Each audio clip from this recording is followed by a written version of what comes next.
At the age of 74, my grandmother passed away. When I was a child, I would walk on the second floor to bring soup to my grandmother when she was sick, and I would pass through the hallway with my eyes on the floor so I wouldn't have to see that horrible painting hanging on the wall. Of an old woman with a penetrating gaze, the inheritance demanded not to remove that painting from its place. One day, I got up to prepare my breakfast, and I was scared by a subtle difference in that painting. The woman now looked towards my room with a gloomy look, a look different, the gesture on his face that showed as if trying to see something in the distance seemed extremely frightening. I reacted by throwing a sheet over him that was left hanging covering the painting. During the day, I passed through that hallway calmly, without seeing that face. That night, I heard a light noise in the hallway.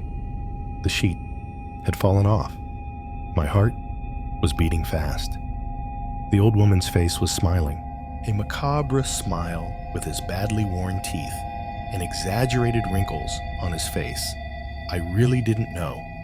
I didn't understand why my grandmother appreciated that painting so much, and I was intrigued that she didn't think it was as horrible as the others.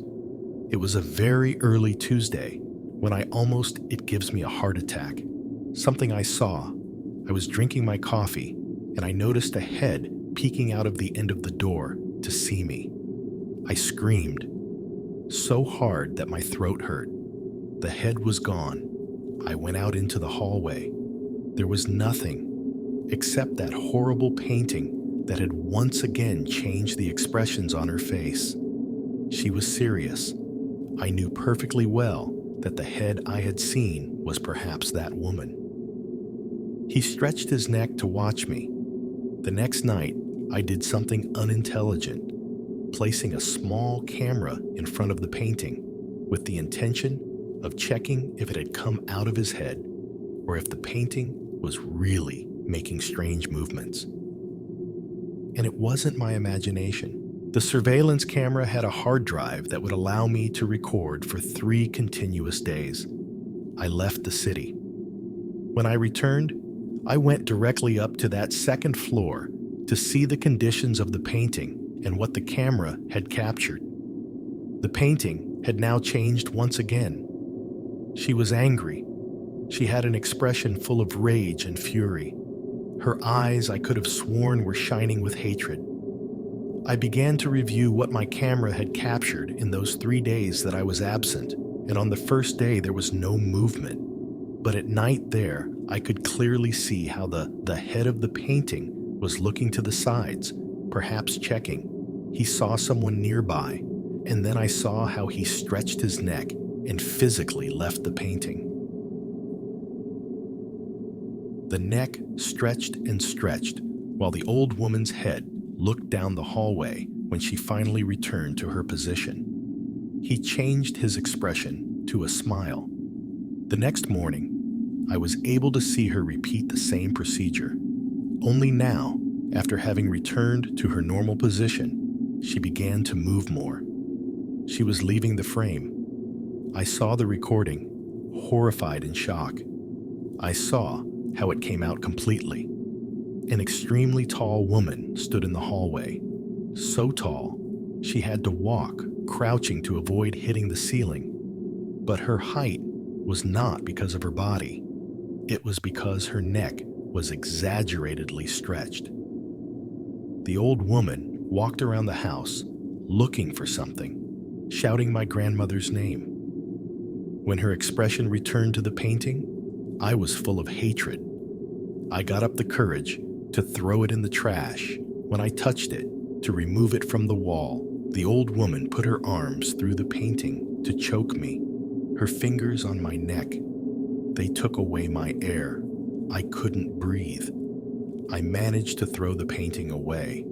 Old woman returned her arms towards the painting. I immediately called my father to try to tell him what happened.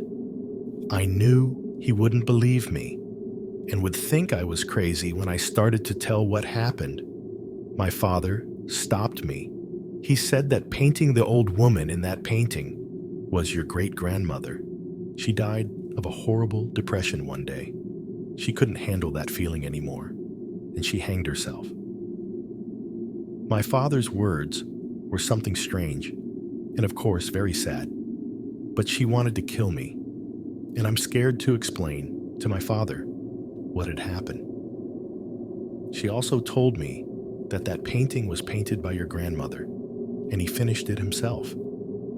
The day your great-grandmother took her life, she had asked me to paint her in that painting because, according to her, through him, she was going to take care of her as long as she lived from anyone who wanted to harm her.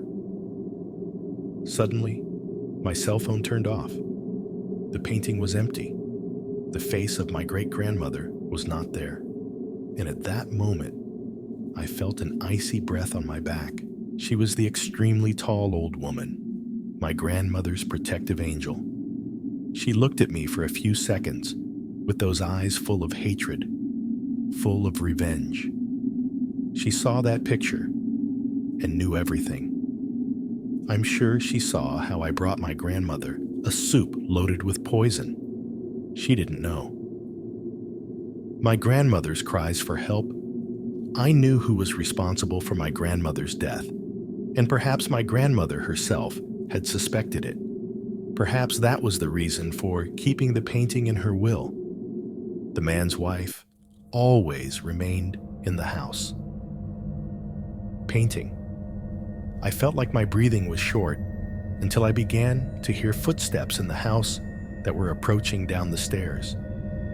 In a second, my great-grandmother quickly returned to the painting, but maintaining that expression of hatred on her decrepit and disgusting face. The footsteps were my sister's, who came home without knowing it had saved my life.